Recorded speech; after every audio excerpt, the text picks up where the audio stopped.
Hello বন্ধুরা, কেমন আছো তোমরা? তোমাদের সকলকে জানাই শুভ সন্ধ্যা। এই মুহূর্ত হচ্ছে বৃহস্পতিবার সন্ধ্যে 7টা বাজে, আর আমার নতুন আরেকটি ব্লগে তোমাদের সকলকে অনেক অনেক স্বাগত। আর বন্ধুরা, আমি এই মুহূর্তে চলে এসেছি রান্নাঘরে। আর তার আগে জানো তো, সন্ধ্যা দিলাম। দুপুরে একটু আধা ঘন্টা মতো শুয়েছিলাম, তারপর ঘুম থেকে উঠে ফ্রেশ হয়ে সন্ধ্যা দিলাম, গান প্র্যাকটিস করলাম একটু।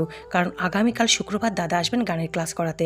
আমার গানের ক্লাস তো বুধবার থাকে, কিন্তু এই বুধবার দাদারও কাজ ছিল আর আমারও ঘরে কাজ চলছিল, তো সকল মিলে বুধবারে ক্লাসটা হয়নি। সেটাই আগামী দিন শুক্রবার সকালের দিকে আসবে গানের ক্লাস করাতে। তাই জন্য আমি আগে একটু গান প্র্যাকটিস করে নিলাম, নিয়ে দেখো চলে এলাম রান্নাঘরে এসে প্রথমে ভাত বসিয়েছি। রাতের ভাত বসিয়ে এই দেখো এখন নতুন কোটোগুলো নিয়ে পড়েছি। ওবেলা তো কোটোগুলো ধুয়ে উবুর করে রেখেছিলাম, তর সইছে না জানো তো, কতক্ষণে নতুন কোটোগুলোতে সমস্ত গ্রসারি জিনিস আর কি, চাল ডাল সকল কিছু গুছিয়ে গেছে, তাকে রাখবো সেই অপেক্ষায় ছিলাম। এমনিতেই তো দেখতেই পাও, তোমরা হয়তো একটু হলেও বুঝতে পারো যে আমি ঘর দোর গুছিয়ে পরিপাটি করে রাখতে খুব ভালোবাসি।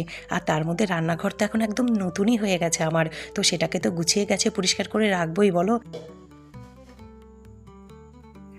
তার মধ্যে আবার কোটোগুলোও নতুন, আমার কি আর তর সয় বলো, কতক্ষণে কোটোতে সমস্ত জিনিসপত্র রাখবো সাজাবো, আমি তো সেই অপেক্ষায় ছিলাম।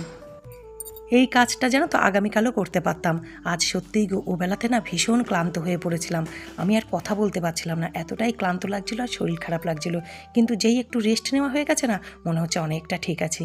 তাই জন্য তাড়াতাড়ি করে দেখো কোটোগুলোতে সমস্ত জিনিসপত্র রেখে একদম গুছিয়ে ফেললাম।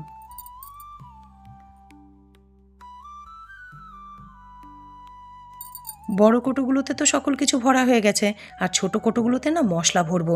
তার আগে এই দেয়াল আলমারিটা পরিষ্কার করে নিচ্ছি। এই দেয়াল আলমারিটাতে জানো তো, এই ফাঁক ফোকরে খুব ছোট ছোট আরশোলা হয়। তাই জন্য যখনই আমি পরিষ্কার করি একটু একটু হিট দিয়ে তারপর পরিষ্কার করি। এতে কি হয় বলো তো, কখনোই সেইভাবে আমার রান্নাঘরে আরশোলা হয় না। সব সময় জানো তো চেষ্টা করি একটু সিস্টেমে এবং গুছিয়ে কাজ করতে। তাই জন্য আমার ঘর দো যে একদম খুব নোংরা, চোখে দেখা যাচ্ছে না, সেই ব্যাপারটা জানো তো সত্যি কথা বলতে গেলে কি কখনো হয়ই না। এই ধরো, এই যে সামনে দুর্গাপুজো আসছে, অনেকেই জানো তো দুর্গাপুজো মানে ঘর দূর পরিষ্কার করতে হবে, একদম পাগল পাগল ব্যাপার।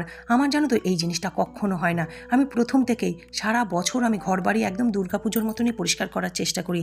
তাই জন্য কখনোই সেইভাবে আমার ঘর দূর নোংরা হয় না।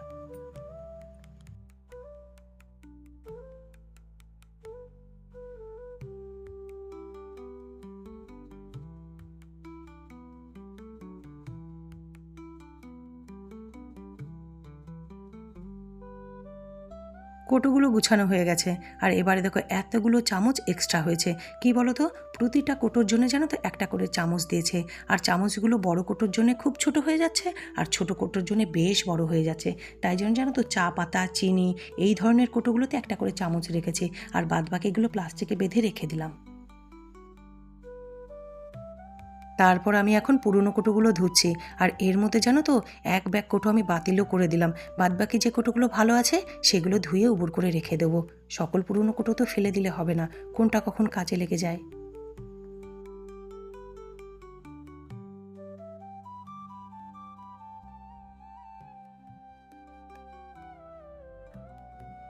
কোটোগুলো ধুয়ে এখানে উবুর করে রাখলাম, সারা রাত জল ঝরতে থাকুক, তারপর সকালবেলা গুছিয়ে রাখবো।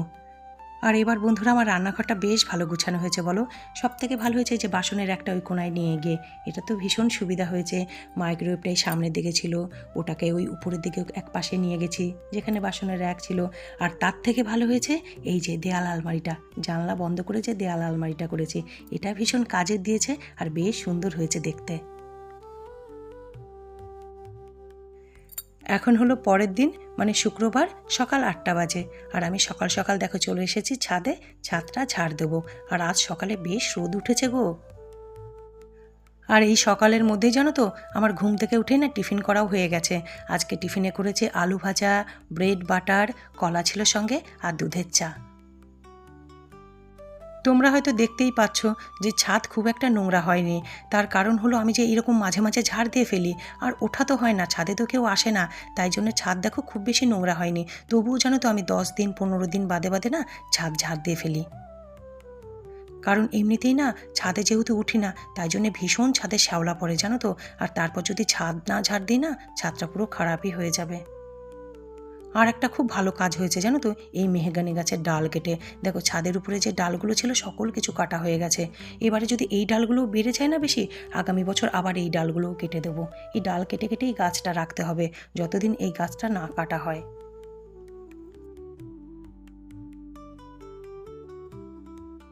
এই ঘরটাও তো খুব একটা নোংরা হয় না, ওই যে আমি মাঝে মাঝে এসে পরিষ্কার করে যাই, তারপর তো আর ব্যবহার হয় না, ঘর কী করে নোংরা হবে। কিন্তু কি বলো তো, মাঝে মাঝে কি হয়, বেশি দিন দেরি করে ফেললে ঘর পরিষ্কার করতে টিকটিকির ভীষণ পটি হয় আর টিকটিকির ডিম হয়ে যায় জানো তো। তাই জন্য আমি কখনো নোংরা রাখতেই চাই না, রাখি না আমি ঘরগুলো নোংরা। এই ঘরগুলো হয়তো এখন তেমন একটা ব্যবহার হয় না, আমি মাঝে মাঝে এসে ঘরগুলো পরিষ্কার করে দিই, ব্যাস ওই পর্যন্ত। কিন্তু এই ঘরগুলো জানো তো একসময় গম গম করতো। এটাই তো বন্ধুরা আমাদের ঠাকুর ঘর ছিল, আগেও বলেছি ব্লগে। এইখানেই তো প্রথম মা কালী প্রতিষ্ঠিত হয়েছিল। তারপর তো পরের বছর, মানে প্রথম বছর মা কালী এই ঘরেই এসেছিলেন, তার পরের বছরই শ্বশুরমশাই নিচে মন্দির করলেন, আর মা কালী আর সকল ঠাকুর নিচে নিয়ে গেলেন। আর অত তাড়াতাড়ি নিচে মন্দির করানোর না একটা কারণ ছিল। আমাদের যে ঠাকুমা ছিলেন, সেই ঠাকুমা না পুজোটা করতেন, আর ওনার পা ভেঙে গেছিলো, আর যার ফলে উনি আর উপরে উঠতে পারতেন না, মানে সিঁড়িতে উঠতে পারতেন না। তাই জন্যে পরের বছরই শ্বশুরমশাই নিচে মন্দির বানালেন।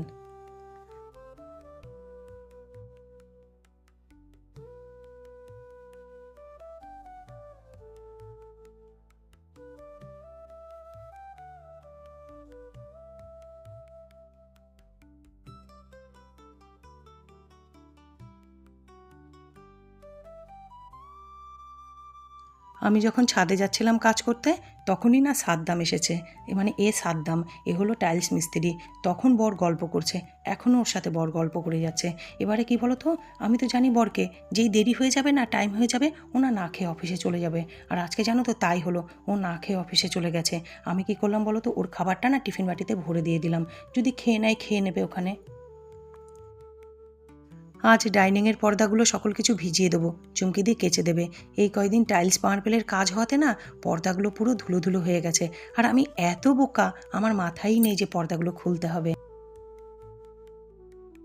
আর তার সাথে না আজকে ডাইনিং আর রান্নাঘরের পাপোশগুলোও ভিজিয়ে দিলাম। যদিও রোদ্দুরের ভরসা নেই, এই রোদ্দুর এই বৃষ্টি, যা বৃষ্টি শুরু হয়েছে, তবু এই পাপোশগুলো জানো তো না কাচলে হতো না, এত নোংরা হয়েছিল না, এগুলো আর ভাল লাগছিল না দেখতে। তাই জন্য কেচে তো দিলাম, 2 দিন 3 দিনে যতদিনে পারে শুকোবে।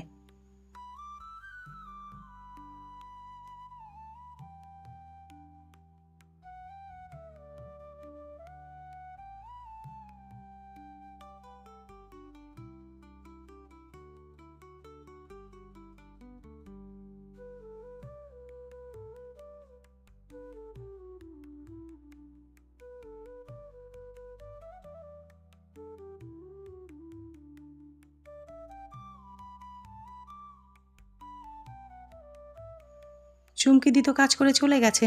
আর এবারে দেখো আমি 1 বাটির মতো প্যাক বানালাম। এই প্যাকটা মেখেই আজকে আমি স্নান করব। এর মধ্যে দিয়েছে মুলতানি মাটি, চালের গুঁড়ো, বেসন, অনেকটা করে রোজ ওয়াটার।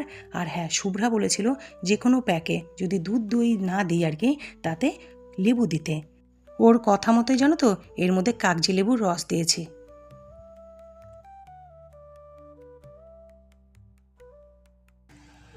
ভালো করে দেখো মুখে, গলায়, ঘাড়ে মেখে নিয়েছি।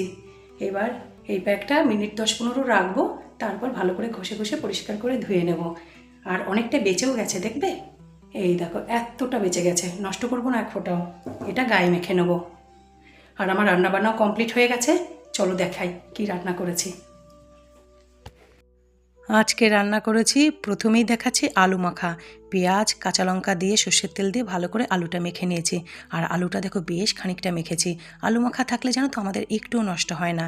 এই আলু মাখার মধ্যে একটু আদা কুচি, কেশরি মেথি, একটু মিষ্টি, সকল কিছু দিয়ে নেড়ে চেড়ে নিলেই তো, পাউরুটির মধ্যে ভরে নিলে আলু স্যান্ডউইচ হয়ে গেল, আর আটার মধ্যে ভরে নিলেই আলু পরোটা হয়ে যায়। এখানে করেছি পেঁয়াজ ফোড়ন দিয়ে মুসুরির ডাল, আর দুবেলার জন্য ডিমের ঝোল। যদিও ওবেলা চিকেন আনার কথা আছে, বর বলেছে চিকেন আনবে, তবুও আমি রান্নাটা করে রাখি, থেকে গেলে থেকে যাবে ফ্রিজে, অসুবিধাতে নেই। তবে জানো তো, রাতে চিকেন হয়নি, রাতে হয়েছে নিমতের বিরিয়ানি।